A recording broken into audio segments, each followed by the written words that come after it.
Hi everyone, and welcome to Reasonable and Necessary, Australia's premier podcast series on everything you ever wanted to know about the National Disability Insurance Scheme, brought to you by the Summer Foundation.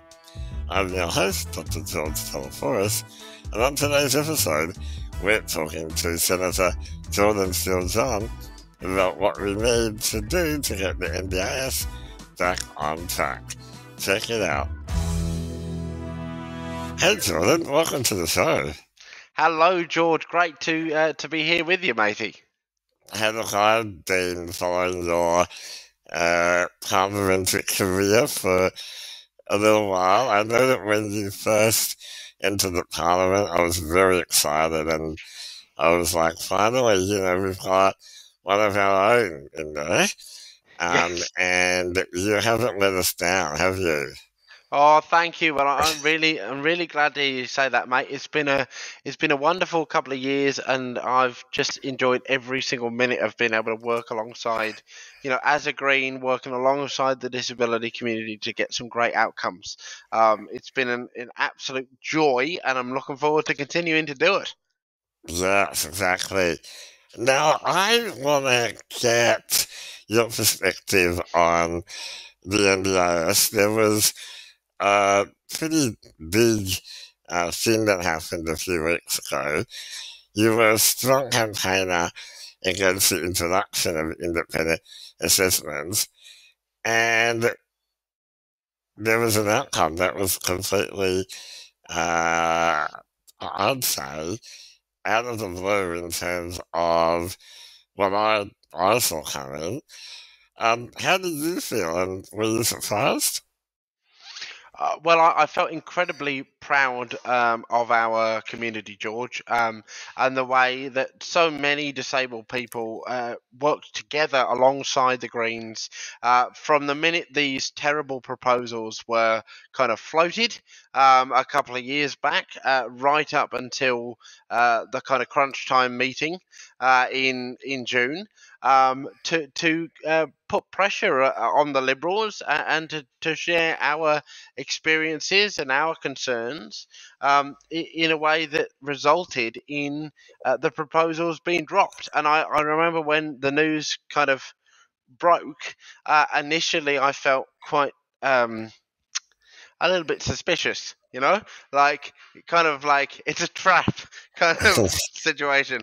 But to hear in a meeting a couple of weeks back that the agency has actually cancelled the contracts for that they had given out about $339 million worth of contracts to perform independent assessments, that they have actually cancelled those contracts means that independent assessments really are dead.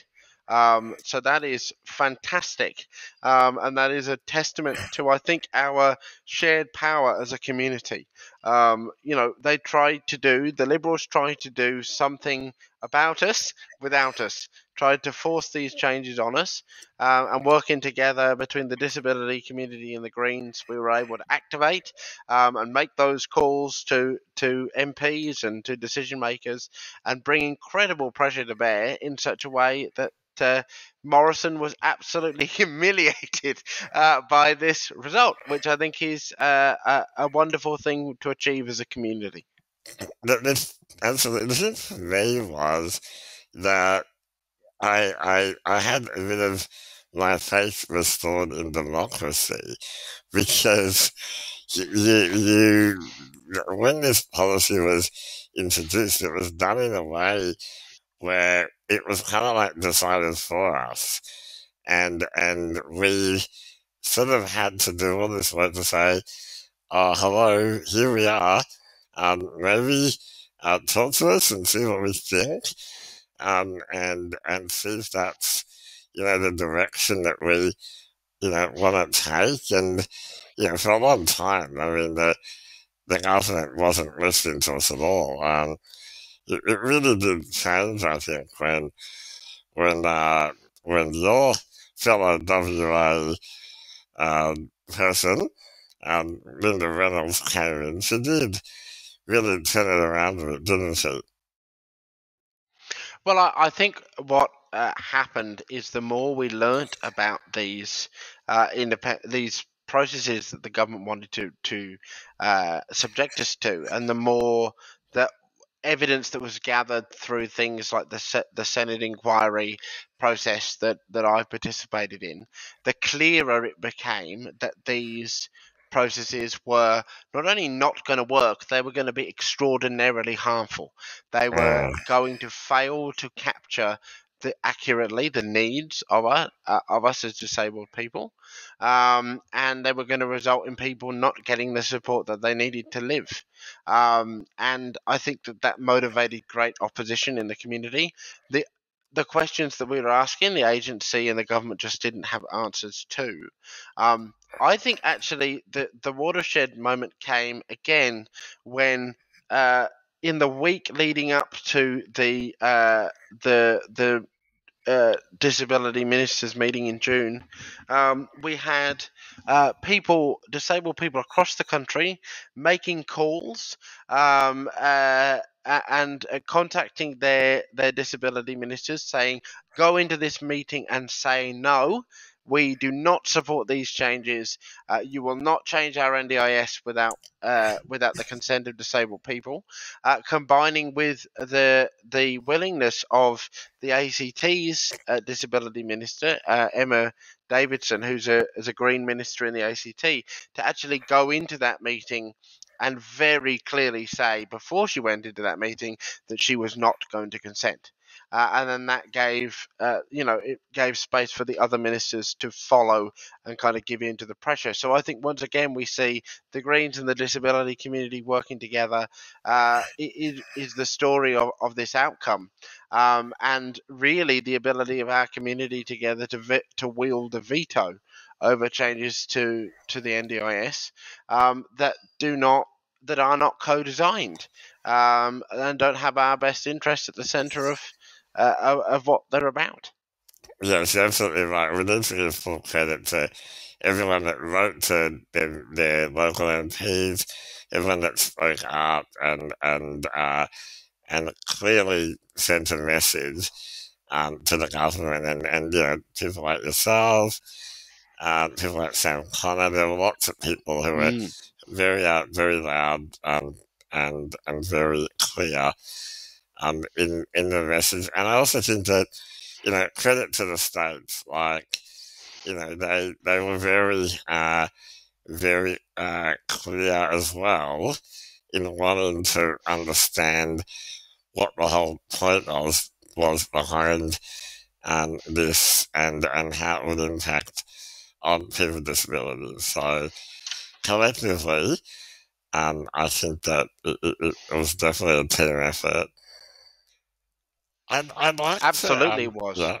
So Jordan, I'm really keen to get your views on some of the key areas of concern that the minister, the government, and the agency have been raising, particularly around um, sustainability and the functional capacity of participants. I'll start with the sustainability issue first. In July, we saw the report that said that the cost of the scheme is growing and that it's growing more rapidly than had been anticipated. And one of the reasons is that there's more people entering the scheme, and the other reason is that the cost of the plans are going up. What do you think of these concerns around scheme sustainability? Well, I think when we're talking about our NDIS, we need to ground the conversation in a shared understanding of what the NDIS is and what it was created for. So we know that our NDIS was created to make sure that disabled people are able to get the supports that we need when we need them, and those supports would be determined. This was the vision of the scheme by reference and consultation with uh, ourselves, valuing and centering our lived experience. Um, the practitioners and medical folks that we have worked with for a very long time, that have data and information on what our support needs are, and reference to kind of the supports that we were getting at the time versus what we think we need in the future. So it's meant to be grounded and kind of guided by those ideas, if you like. And by grounding them in those principles and kind of articulating them through the legislation, we wanted to make sure that when somebody articulated, I need XYZ to meet goal ABC, that they'd be able to get that support in the full knowledge that their life might change, that the context in which they live might change, that their goals might change, and as those things changes, that funding would go up and down, or any other direction, to reflect that need, if you like. Now, as to questions of sustainability or cost or all of these things, what we've seen to this point is the government make a bunch of what I would characterize as scare tactic claims, really, about certain protections around how much it would cost. And they've kind of done the old kind of boogity boogity boo. This is really frightening, and therefore we need to cut NDIS supports. We need to make it more difficult to get on. We need to kick people off the scheme. So that the conversation about sustainability has arisen against the backdrop of the agency trying to get people off the scheme, or indeed introduce independent assessments. Now, our response and my response in the Parliament has been, first of all, bugger off. You should not be making it more difficult for people to get on the NDIS, trying to kick people off the NDIS, trying to reimagine what its original purpose was. And second of all, if you're going to make claims around, how much it's going to cost, you got to be transparent about what are the projections that you're making? What are the assumptions that underline those projections? What are the financial sustainability reports actually saying? Not what are the cherry-picked parts of them say that you want people to see so that you can justify your fear campaign. Let's have all of it, and let's subject it to independent analysis.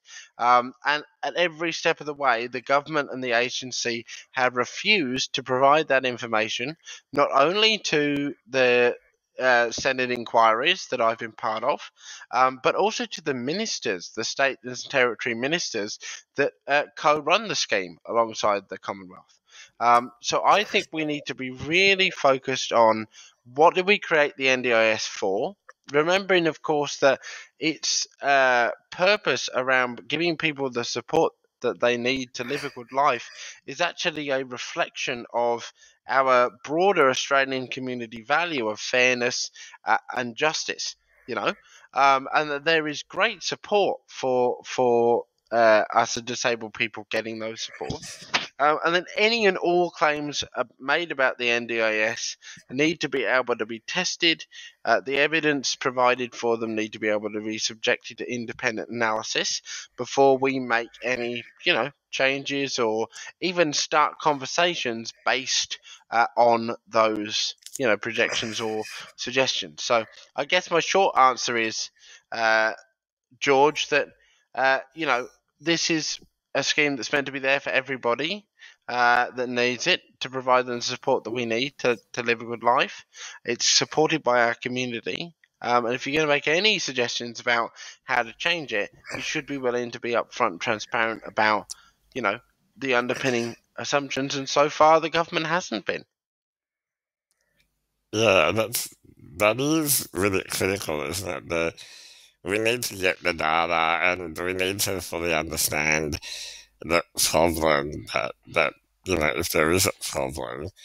And one of the things that, I find a little bit odd was that it was only 2 years ago, I think, when the NDIS funding was in surplus and, the farmers were being rescued from NDIS funds. So how do we go from having this massive underspend to having a massive overspend. And nothing for me is like, is it the plans that need addressing, or is it something else around, expenditure? But we'll talk about that a little bit later. Kind of the other element, which is really around the fact that, and I've heard the minister talk about this a lot, functional capacity in self-reports is going down. So when you look at people who have been in the scheme since 2017, the data is showing that the longer you've been in the scheme, the lower you will rate your functional capacity. And the minister is, saying that, well, this is not what the NDIS is supposed to do. It's supposed to, lead to increases in functionality. Do these results concern you? Well, I can tell you what does concern me, George, and what quite frankly makes me really bloody angry. And that is the reports that we hear in my office, and have heard consistently, I think, for the last 3 and a bit years we've been in, which is that if you go along to your NDIS meeting, or at any opportunity you have to interact with the NDIS, if you give them anything other than the worst case scenario, or if you do anything other than use every single piece of your funding by the end of your plan review period, in the next plan, your plan gets cut, or you get kicked off the scheme. And so people feel a great pressure to go there into their meetings always and give the worst possible scenario, and to try to use their funding in any and every way possible, because they fear legitimately that if they don't use all their funding, or if they say anything other than, oh my god, it's 10 times worse than it was the year before, they'll have their funding removed or they'll be kicked off. So in that atmosphere, it does not surprise me at all that when asked about your function, people would say, oh, God, it's terrible. All the things are terrible. I've not only made no improvements, I've gotten worse, because you actually feel as though you feel legitimately, by the way. It's not just, oh, a bunch of, worried disabled people. If only they trust the government. This is lived experience over and over again. Thousands of people would have reported to me over the years. Tens of thousands of people would have shared their experience in different, online forums and what have you.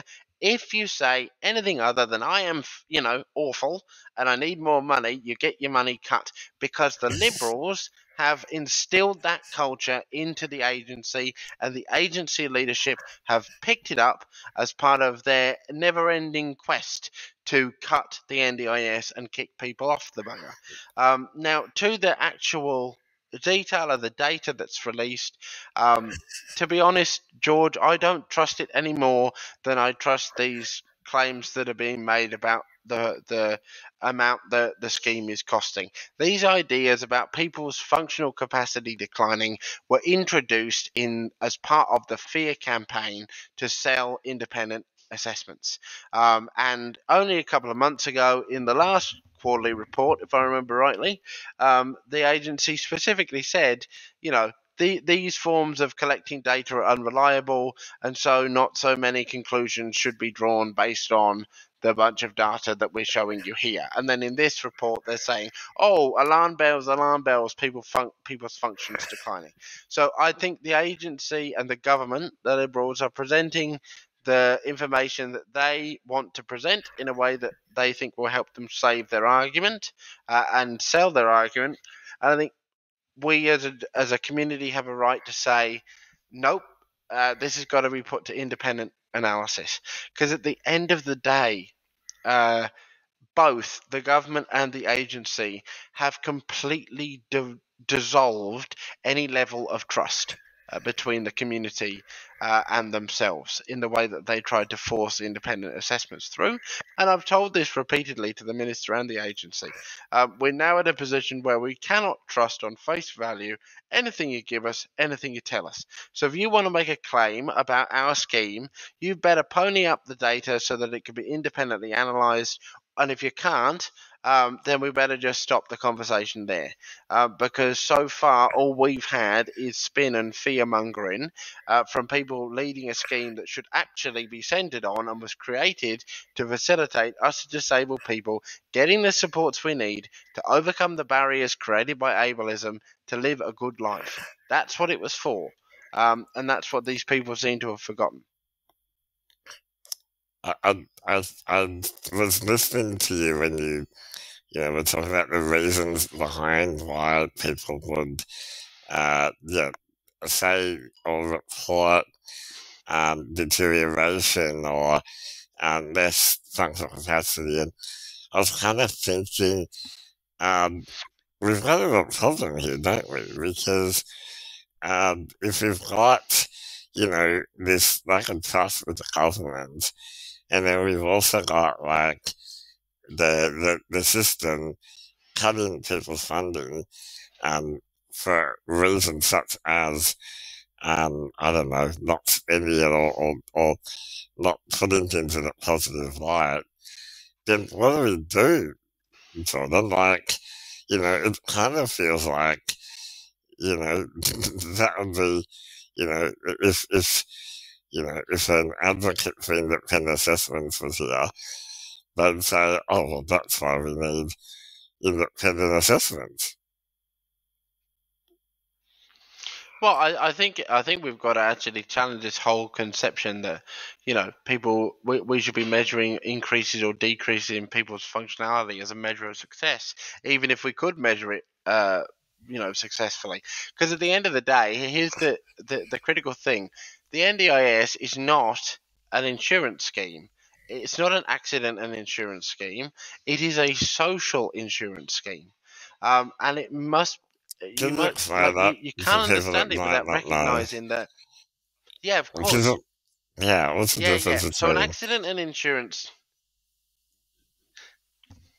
Yeah, absolutely. So an accident and insurance scheme would be, they're usually state-based systems, and you usually come into contact with them when, say, you're in a car accident, right? And maybe you get a spinal cord injury because you've, ended up in a car accident. And at that point, what would happen is your insurance scheme would go, all right, what how much of your function can we restore using your pre-accident function as the baseline, and then beyond the point where we can compensate you or kind of restore that function, what was the value of the function that you lost, and then we'll compensate you for it. So, like in simple terms, we'll give you a bunch of physio, we'll pay for your operations, you'll get 80% of your functional capacity back that you had before the accident. The other 20% we can't return, so we will, give you a lump sum payment to compensate you for lost earnings over your lifetime. So that's your traditional accident and insurance model. And it has the core assumption at the center of it that there is a normal to which you can return as a person, if that makes sense. Whereas a social insurance scheme, such as the NDIS, are dealing with a cohort of people like disabled people in Australia, needs to be premised on the understanding that there isn't a normal to return to. The point is not to heal you to be well again, because actually the barriers that you face, the impediments to your life, are exist because of the interaction between your impairment or your difference and the barriers in society created and sustained by ableism. And so the supports you need are actually to enable you not to return to some kind of normal, but actually to work towards and achieve your individual goals, taking account of the impairments that you have and the context in which you live. So you might need XYZ supports to achieve ABC goal while you are living at home with your parents, for instance, and then you might want to live independently, meaning that you will need different supports that may cost more, may cost less, as you move through your life towards different goals. The purpose being to support you to achieve your goals, not to return to a normal. And in the context of ever changing goals within an ever changing life context, the question of your functional capacity at a particular point is much less meaningful, because you're not working to try to return somebody to a functional capacity that they had before an accident, because you're actually focused on the barriers that exist in the community as a whole, to that person achieving their particular goal at a particular time. Does that make sense? Yeah, it does, and it makes sense in terms of the need.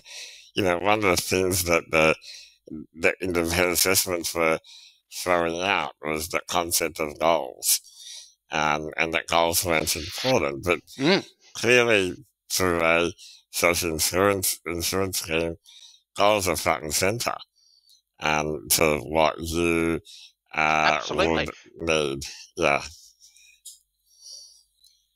Absolutely, and the other thing that's really important in that distinction between social insurance scheme and accident insurance scheme is understanding that it actually exists for everybody. It exists for every person, disabled or non-disabled, should they acquire or have a family member with an impairment or difference, and that we all kind of contribute so that we can all access it when and if we need, shaped towards the particular goal that we then may have as somebody that might come to be a participant in the scheme, or have a child that, say, becomes a participant in the scheme.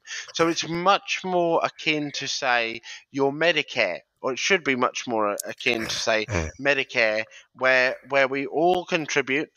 Those who have a bit more contribute a bit more. Those who have less contribute a bit less. So that if we need it, that support is there. And that's the way that we think about it. We don't actually think about it in terms of, how much is it costing. So the focus is actually on the output for people, and then we work backwards from the output for people that is needed, to the revenue source and the administration that is needed to achieve that output, rather than, oh, there's only so much money in the pot, George. We can't give you that headrest, because if we give you that headrest, we won't have enough money for the poor children at the special school, George. That thinking is has got to be done away with, because actually what we are funding the NDIS to do, through its support of people achieving their individual goals, is to tear down the barriers of ableism, uh, created and maintained by non-disabled folks in society. If you want the thing to cost less, if that's your goal, well then get rid of bloody ableism out of the society. Make places accessible. Drive and, discrimination out of the education and the housing system and the employment system.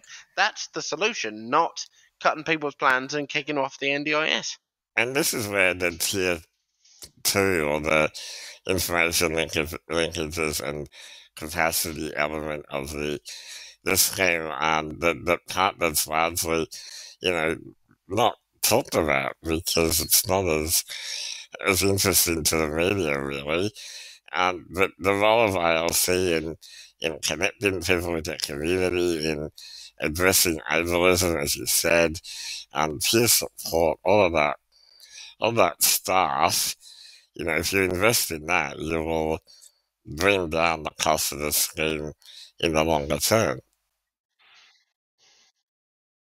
Well, what you got to do, I mean, yes, tier two supports are very, very important, and we need to invest in them. I think also we need to make inclusive design part of everything. Part of the way that we design our digital place in space, our physical place in space, our education systems, our housing system.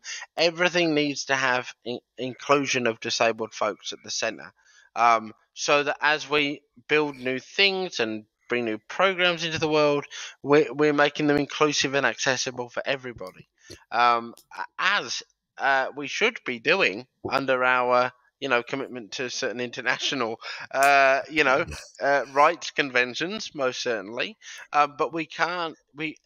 I guess my point, George, is in understanding that understanding the social model of disability and the reality that somebody's struggles related to being disabled are actually a result of that interaction between impairment, difference, and the barriers in society. It's actually everybody's collective job to ameliorate those barriers, and every government program should be working towards that, and every state government program should be working towards that, and every local government program should be working towards that. And if Absolutely. there is a need to tax billionaires and big corporations a little bit more to get that done, well then let's bring Jerry Harvey in here, hook him up to a chair, and suck a couple of $100 million out of him. Oh, don't pick on Jerry Harvey, come on. I want to put you in charge. Yes, poor Jerry Harvey. I want to put you in charge for a second now. If you were the minister for the NDIS, what would be the things that you would do to improve the scheme and turn it into that social insurance scheme that you've so clearly described? What are the practical things that you would do? Yeah, great question. Well, I think the Greens have a very clear vision for the NDIS, and it begins with becoming very being very clear in what the goal is. What are we trying to achieve?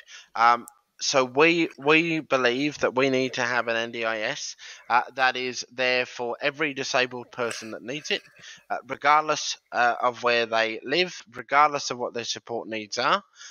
It needs to be able to get you the support that you need quickly, and its processes need to treat you with respect. It needs to be easy to access, easy to navigate from beginning to end. Right. So to achieve that, we need to do a couple of things.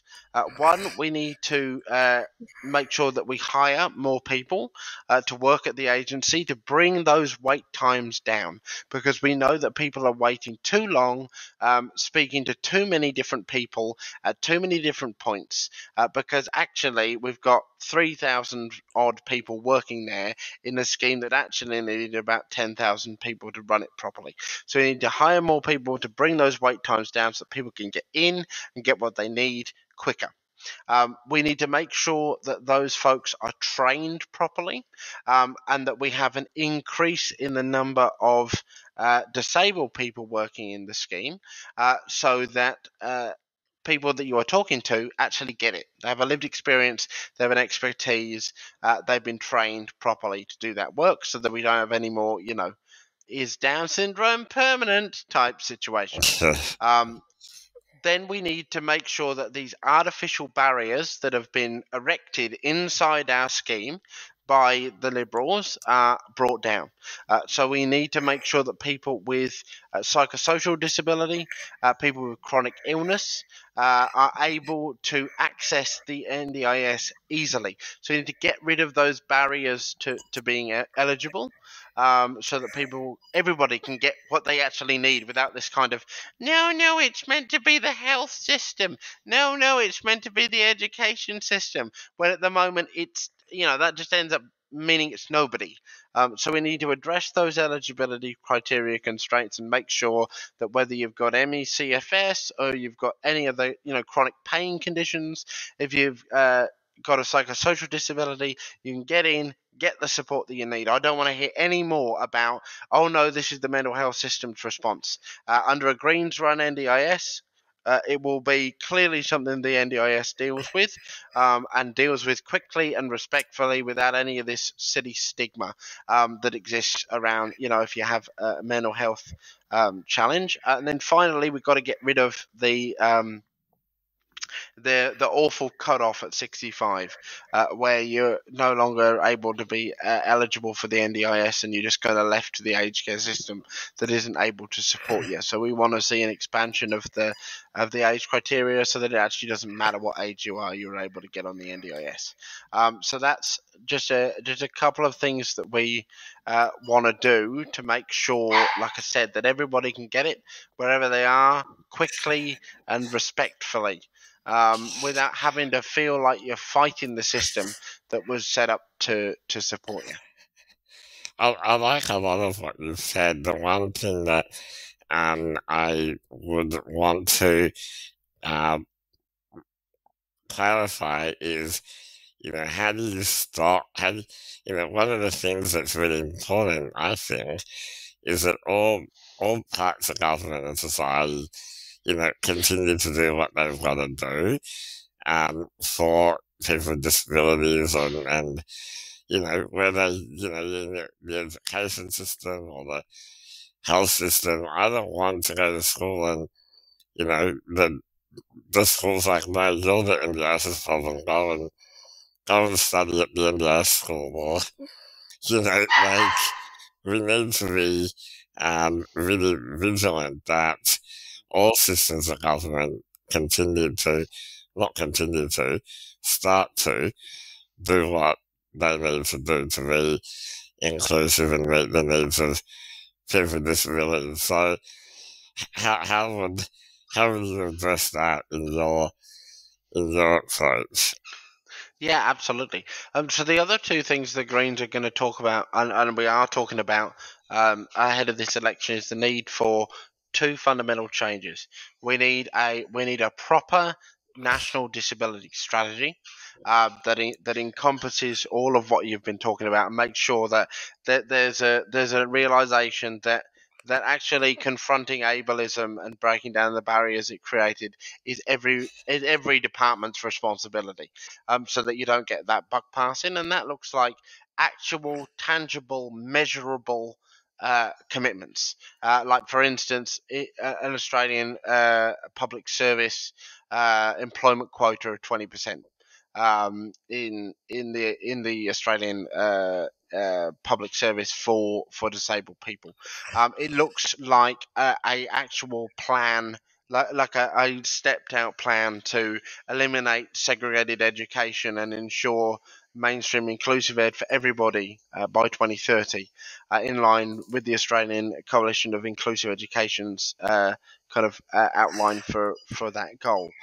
So we need to do that. It needs to stop being this sloppy motherhood statement dominated nonsense document that everyone goes, oh, isn't that lovely? We'll put it up there on the fridge. That kind of attitude to the disability strategy. So we need to get rid of that attitude. And then the second thing we need to do is we need a Disability Discrimination Act with teeth. We need a new DDA. It's 20 years old now, or more than 20 years old now. And it is not the legislative, like what it does at the moment is it forces you as a disabled person to pursue an individual issue yourself. And then the most it can do is make you conciliate with the party that's subject to the discrimination. And then that settlement doesn't actually set a precedent necessarily. We need a Disability Discrimination Act that enables the disabled person to make the complaint, and then not have to take on the emotional and physical labour of pursuing that complaint. Meanwhile, the Commission takes on the discrimination issue, drags the corporation to the table kicking and screaming, forces them to make changes, and then those changes result in a precedent for the affected industry or particular issue. So those two things working together, a concrete plan with measurables, to which people will be held accountable if they're not met, and a DDA with teeth, will, I think, drive some of those changes you're talking about. Thanks, Jordan. Yes, you're absolutely right. The National Disability Strategy and reforms to the DDA are essential to improve outcomes for disabled people. Look, I might end on this question. what's it going to take to get Senator Steele-John to be our next Prime Minister?